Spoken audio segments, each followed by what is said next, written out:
வணக்கம். அ ஒரு விழிப்புணர்வு வீடியோ இது. இந்த நேரத்தில இது மிக தேவையான ஒரு வீடியோவா நான் நெனச்சு இந்த பதிவு பண்றேன். நான் யூடியூபர் கிடையாது. யூடியூப்ல ஒண்ணும் ஃபேமஸான ஆளும் கிடையாது. எனக்கு மனசுக்கு பட்ட ஒரு விஷயத்த இந்த வீடியோ மூலமா சொல்றதுக்கு ஆசைப்படுறேன். இது பிடிச்சிருந்ததுன்னா, இதில ஒரு நியாயம் இருக்கு. இது பண்ணுனா நமக்கு ஒரு சேவிங் கிடைக்கும் அப்படின்ற பட்சத்தில, இத உங்க ஃப்ரெண்ட்ஸுங்களுக்கு ஷேர் பண்ணிவிட்டு, எல்லார்கிட்டயும் ஒரு விழிப்புணர்வை ஏற்படுத்தணும் அப்படிங்கிறதுக்காக தான் இந்த வீடியோ போடுறேன். இப்ப ஈரான் வார் நடந்துட்டுருக்கு. ஈரான், அமெரிக்கா, இஸ்ரேல் இது சம்மந்தமான ஒரு வார் நடந்துட்டுருக்கு. இந்த நேரத்தில தட்டுப்பாடு அப்படின்னு சொல்லி ஒரு மிகப்பெரிய ஒரு பிரச்சனை வந்திருக்கிறது எரிபொருள். இந்த எரிபொருள் தட்டுப்பாடு அப்படிங்கிறது எதனால வருதுன்றது நீங்க YouTubeல, நியூஸ்ல நெறைய கேட்டிருப்பீங்க. இத தவிர்க்கிறதுக்கு எனக்கு தெரிஞ்ச சில வழிமுறைகள சொல்றேன். தவிர்க்கிறதுக்கு கூட சொல்ல முடியாது. மிச்சப்படுத்துறதுக்கு. இந்த எரிபொருள் தட்டுப்பாட்டுலருந்து கொஞ்சம் ஓரளவுக்கு நம்ம நாட்கள தள்ளி போடுறதுக்கு உண்டான ஒரு பகிர்வ இதில ஷேர் பண்றேன். இத கடைப்பிடிக்கிறது, கடைப்பிடிக்காததும் நம்ம தனிப்பட்ட ஒவ்வொருத்தரோட தனிப்பட்ட விஷயம். எனக்கு மனசுல நல்லதுன்னு பட்டத சொல்றேன். அதில எடுத்துக்கிறவங்க எடுத்துக்கட்டும். இல்லாட்டி பரவாயில்ல. நம்ம எப்படி gas and electricity and petrol, diesel இத எந்த அளவுக்கு மிச்சப்படுத்த முடியும் அப்படின்றத நான் எனக்கு தெரிஞ்ச வழிமுறைகள் சொல்றேன். இத கவனத்தில எடுத்துக்கிட்டு செய்ய முடியிறவங்க செய்யுங்க. எல்லாரையும் செய்யுங்கன்னு சொல்ல வரல.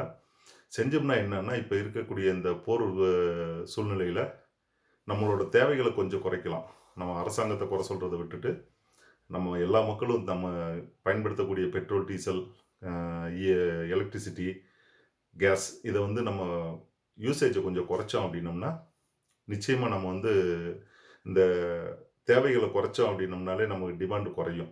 அ ச எப்படி கன்சியூம் பண்ற டிமாண்ட் குறையும். நம்ம ஏற்கனவே வாங்க முடியல. பெட்ரோல், டீசல் ஒரு பக்கம் இருந்து வாங்க முடியல. வாங்க முடியலன்றது காரணங்கள் இந்த போர் சூழ்நிலை. இப்போ 1ஆம் தேதிக்கு இன்னும் ஏதோ ஒரு குறிப்பிட்ட நாளைக்கு மேல ரஷ்யாவும் அநேகமா நாளைக்கு இருந்துன்னு நெனைக்கிறேன். அவங்களோட ஏற்றுமதிய நிப்பாட்ட போறாங்க.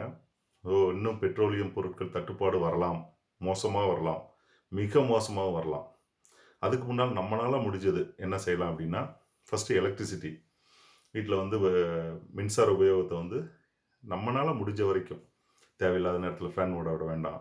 வெளிய போம்போது லைட்ட போட்டு விட்டு போ வேண்டாம். டிவிய வெளிய போட்டுவிட்டு வெளிய போ வேண்டாம். இந்த மாரி மின்சார சிக்கனம் பண்ணலாம். இது எல்லாராலயும் முடியும். ஒவ்வொருத்தரும் ஒரு சின்ன சின்ன ஒரு 0.01 யூனிட் சேவ் பண்ணோம்னாலே இந்தியா முழுசும் ஒரு பெரிய சேவிங் கிடைக்கும். அடுத்து டீசல், பெட்ரோல். இதில தான் நம்மளோட கான்ட்ரிபியூட் நெறைய இருக்கும் அப்படின்னு எதிர்பார்க்குறேன். என்னன்னா பக்கத்தில இருக்க கடைக்கு வண்டி எடுத்துட்டு போறது. சிலர் தம் அடிக்கிறதுக்கு, டீ குடிக்கிறதுக்கு வண்டி எடுத்துட்டு போறது. தெரு முனைக்கு போறதுக்கே வண்டி எடுத்துட்டு போறது. இத குறைக்கலாம்.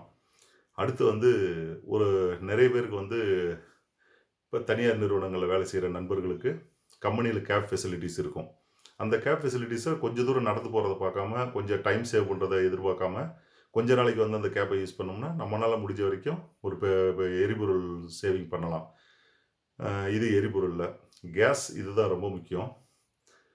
கேஸ் எப்படி சேவ் பண்றது அப்படின்னா, ஃபர்ஸ்ட் ஆஃப் ஆல் இருக்கக்கூடிய பர்னரு, அந்த பைப்லைன் இதெல்லாம் நல்லா சுத்தமா இருக்கான்னு பார்த்துக்கங்க. ஏன்னா பர்னர் சரியா நம்ம பராமரிக்கல அப்படின்ற பட்சத்தில, அந்த கேஸ்ல இருக்கக்கூடிய எண்ணெய் ஃபுல்லா அந்த பர்னர் இருக்கக்கூடிய ஓட்டைகள் அடைச்சிருக்கும். இது கேஸோட நீண்ட கால பயன்பாட குறைக்கும். வேஸ்டேஜ் நெறைய ஆகும்னு வச்சுக்கங்களேன். அந்த டைம்ல அந்த பர்னர சுத்தமா வச்சுக்கிட்டோம் அப்படின்னோம்னா, அதில ஒரு வகையில சேவ் ஆகும். அடுத்து முக்கியமான விஷயம். நெறைய பேர் அது இதுன்னு செஞ்சு சாப்பிடுறதுக்கு ஆசைப்படுவோம் தான். இப்போ நம்ம கொஞ்சம் நம்மனால முடிஞ்ச வரைக்கும் ஆளாளுக்கு சேவ் பண்ணோம் அப்படின்னோம்னா, இந்த தட்டுப்பாடு ஓரளவு குறைஞ்சு அத்தியாவசிய தேவைகளுக்கு நமக்கு கிடைக்கக்கூடிய நாட்கள அதிகப்படுத்துறதுக்கான வாய்ப்பு இருக்கு. 3 வேள சமையல் செய்றவங்க 2 வேள செய்யலாம். அல்லது 1 வேள செய்யலாம். ஏன்னா, அரசாங்கத்த குறை சொல்றத விட்டுட்டு, இப்ப இருக்க சூழ்நிலையில நம்ம எல்லாம் விறகடுப்பு விட்டு, மாற்று எரிசக்திய விட்டுட்டு நேரடியா எல்லாரும் கேஸுக்கு வந்துட்டோம். இந்த நேரத்தில நம்ம யாரையும் குறை சொல்லாம, ஏன்னா இப்போ உலக சூழ்நிலை வேற. போர் சூழ்நிலை இருக்கனால நம்ம யாரையுமே குறை சொல்ல முடியாது. அ இரு அ இது எப்போ பிரச்சனை முடிவுக்கு வருதோ, அதுவரைக்கும் இந்த தட்டுப்பாடுகள்ன்றது இன்னும் அதிகமாயிட்டு போறதுக்கு தான் வாய்ப்பு இருக்கு ஒழிய, குறையறதுக்கு வாய்ப்பு கம்மி. அதனால கேஸ மிச்சப்படுத்துறதுக்கு 3 வேளைக்கு பதிலா 2 வேள, 2 வேளைக்கு பதில் 1 வேள சமையல் செய்ய ட்ரை பண்ணலாம்.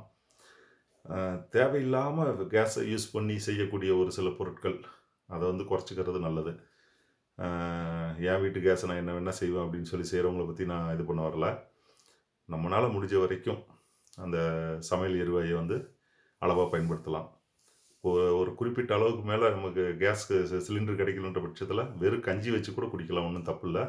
இது அரசாங்கம் சொன்னால் தான் இது வந்து அரசியல் ரீதியாக போயிடும். இது மாதிரி ஒரு தனிப்பட்ட மனிதன் தனிப்பட்ட ஒரு விருப்பம் சொல்லலாம், ஒன்றும் தப்பு இல்லை. முடியாத சூழ்நிலையில் நம்ம வெறும் கஞ்சி வச்சு குடிச்சினாலும் உயிரை வளர்த்துக்கிறதுக்கு ஒரு இதாக இருக்கும், ரெடியாக இருந்துக்கணும் நம்ம. ஏன்னா கொரோனா காலகட்டங்கள் வந்து நம்ம அந்த லாக்டவுன்லேருந்து எல்லாமே பார்த்துட்டோம். இந்த ஜென்ரேஷனு அதான் இப்போ வாழ்ந்துட்டுருக்க மக்கள்.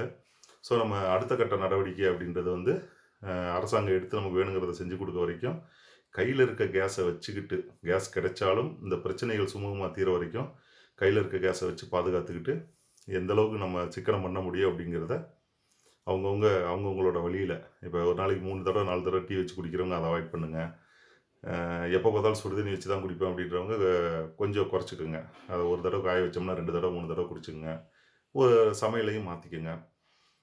அடுத்தபடியாக முக்கியமான விஷயம், யார் வந்து இந்த மாதிரி ஒரு கருத்தை சொல்கிறதுக்கு வந்து திட்ட வேண்டாம். உங்களுக்கு பயன்பாடு இது ஓகே நல்லதாக தெரிஞ்சுது அப்படின்னா இதை வந்து நீங்கள் செயல்முறைப்படுத்த முயற்சி பண்ணுங்கள்.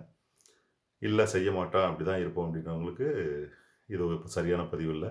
இது பிடிச்சிருந்ததுன்னா உங்கள் நண்பர்களுக்கு இந்த பதிவை வந்து மாற்றி விட்டு அவங்களால முடிஞ்ச ஒரு எரிசக்தி பயன்பாட்டை குறைச்சி நாட்டுக்கும் சராசரி மக்கள், ஏன்னா வசதி இருக்கவங்க எப்படி வேணால் கேஸ்லேருந்து எல்லாம் பெட்ரோல்லேருந்து என்ன ரேட்டு கொடுத்தனாலும் வாங்கிடுவாங்க, சராசரி மக்களுக்கு உதவுங்க அப்படின்னு சொல்லி கேட்டுக்கிறேன். நன்றி.